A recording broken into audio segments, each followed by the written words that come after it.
everyone, I'm Julie. I'm getting ready to put together a super simple Southwestern tortilla soup and thought I'd show you how easy it is to pull it together. What you'll need is some olive oil, minced garlic, some veggie broth. I'm using powdered veggie broth. Diced onion, I'm using red. You can certainly sub white or yellow.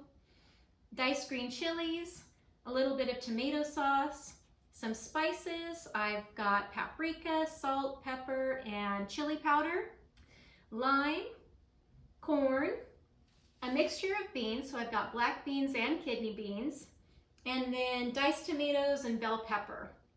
You'll also need some water, and then I like to add in some lime, and then I also top it with lime, cilantro, and a few tortilla strips. You'll start by heating up your pan and then putting in your olive oil. Once that heats up a bit, you can throw in your diced onion and then saute those until they're turning translucent. After that's been going a while, you can toss in your diced chilies. Now you can toss in your minced garlic. You can follow that up with your spices. I'm going to add in the tomato sauce and the veggie broth powder as well.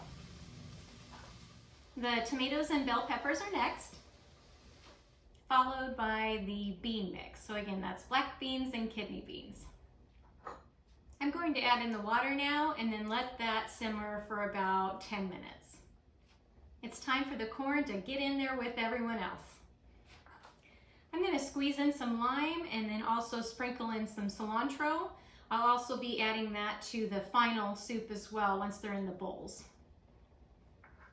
That's all there is to it. I hope you give this a try. If you have any questions or comments, please feel free to leave them for me. I'd be happy to hear from you. Thank you so much for watching. Have a great day.